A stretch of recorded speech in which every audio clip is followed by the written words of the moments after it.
بسم الله الرحمن الرحيم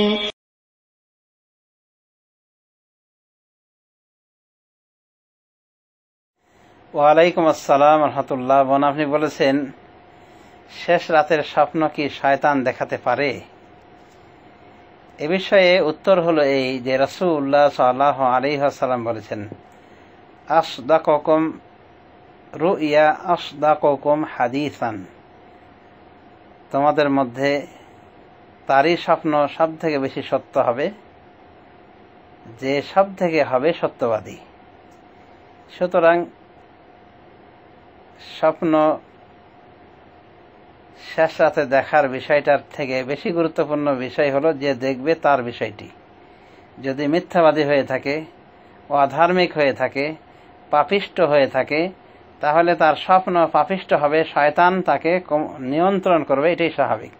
সুতরাং রাতের প্রথম ভাগে হোক, মধ্যভাগে হোক, শেষ ভাগে হোক, শয়তান দ্বারা সে যেহেতু প্রভাবিত, শয়তানের এবাদতে যেহেতু সে ব্যস্ত, সুতরাং এ জাতীয় লোক রাতের শেষ ভাগেও শয়তানের শিকার হতে পারে এবং আজে বাজে খারাপ স্বপ্ন দেখতে পারে। পক্ষান্তরে ভালো মানুষ আশা করা যায় যে তাদের স্বপ্নটা ভালো হবে। ব্যতিক্রম হতে পারে, তবে সাধারণত ভালো মানুষদের যারা সত্যবাদী, অর্থাৎ ইমানে আমলে যারা সত্যবাদী, তাদের স্বপ্নটা বাস্তব হয়ে থাকে। এরপরও যেহেতু তারা নবী রাসূল নন, এজন্য তারা শয়তানের প্রভাব থেকে চিরমুক্ত নয়। এরপরে বলা যায় যে আশা করা যায় যে ভালো মানুষদের স্বপ্নগুলি ভালো হবে এবং শেষ রাতের স্বপ্ন ভালো হবে বলে কিছু হাদিস থেকে ইঙ্গিত পাওয়া যায়।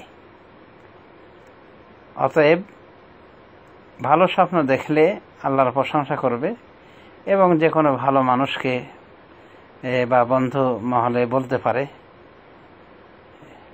বন্ধু বান্ধব মহলে বলতে পারে, বা মহিলারা বান্ধবীদেরকে বলতে পারে, অন্যভাবে কোনো ভালো আলেমের নিকটে ব্যাখ্যা জানতে চাইতে পারে।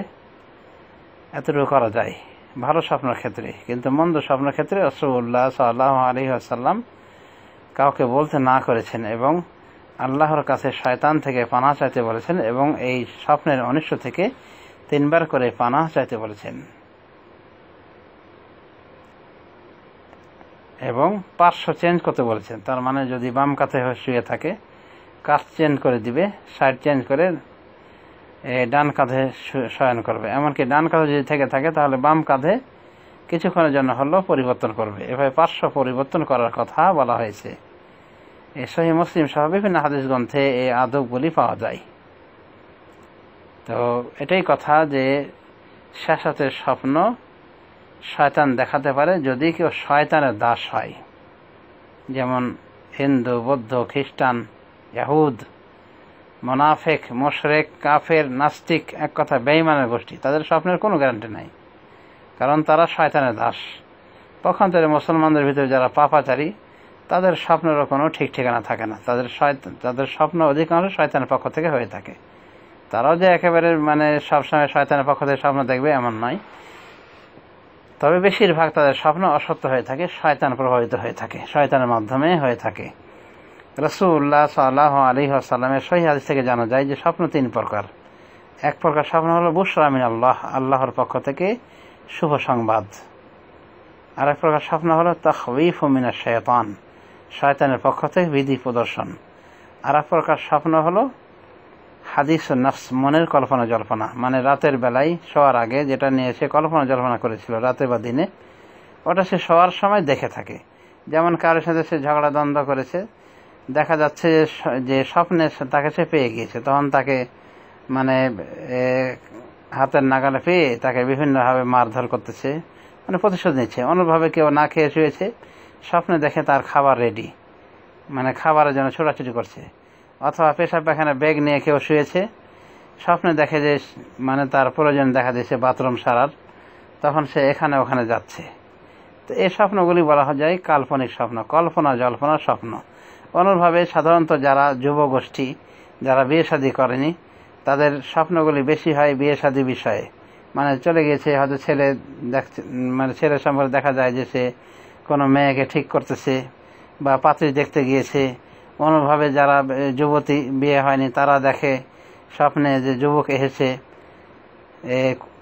কোন এক যুবক এসে তাকে দেখার জন্যে তার বিয়ের প্রস্তাব নিয়ে এসেছে। এক কথায় শাবাব গোষ্ঠী তারা বিয়ে শাদী নিয়ে চিন্তা করে, এজন্য এগুলো স্বপ্ন দেখে বেশি বেশি। পক্ষান্তরে যারা মুরব্বী টাইপের, মুরব্বীদের যখন বয়স চলে আসে তখন তারা বিশেষ করে যারা দিনমুখী আখিরাতমুখী তারা মৃত্যুর বিষয়টিকে বেশি স্মরণ করে। তখন স্বপ্ন তারা দেখে যে যেন মালাকুল মউত মৃত্যুর ফেরেশতা চলে এসেছে জান কবজ করার জন্য, আসলে কিন্তু আসেনি। তো এগুলো হলো কল্পনা জল্পনার স্বপ্ন। তো স্বপ্ন তিন প্রকার, যেটা শুধুমাত্র আল্লাহর পক্ষ থেকে এই স্বপ্নেরই ব্যাখ্যা রয়েছে, বাকি দুই প্রকার স্বপ্নের কোনো ব্যাখ্যা নেই। অতএব স্বপ্ন সম্পর্কে আশা করি বুঝতে পেরেছেন যে শেষ রাতের স্বপ্ন ভালো মানুষদের জন্য ভালো সংকেত বহন করে। ভালো মানুষদের ক্ষেত্রে সাধারণত শয়তান তাদেরকে এই রাতে খারাপ স্বপ্ন দেখায় না। বিশেষ করে জিকির আজকার করে যদি শুয়ে যায় কেউ, তো সম্ভাবনা রয়েছে যে শয়তান তাকে নিয়ে খেলা করতে পারবে না, বরং তাকে খারাপ স্বপ্ন দেখাতে পারবে না। আর যে স্বপ্নটা দেখবে সেটা আল্লাহর পক্ষ থেকে দেখানো হবে, এতটুকু আমরা বলতে পারি। তবুও গ্যারান্টি সহকারে বলতে পারি না যে সবটুকু স্বপ্নই তার সঠিক হবে, কারণ যেহেতু নবী রাসূল ব্যতীত প্রত্যেকেই শয়তানের খেলার শিকার। তবে এটা সমূহ সম্ভাবনা রয়েছে শেষ রাতের স্বপ্ন বাস্তব হওয়ার বা সত্য হওয়ার। এরপরও এর বিস্তারিত ব্যাখ্যা যা বললাম তা আশা করি বুঝতে পেরেছেন। ধন্যবাদ। আসসালামু আলাইকুম ওয়া রাহমাতুল্লাহ।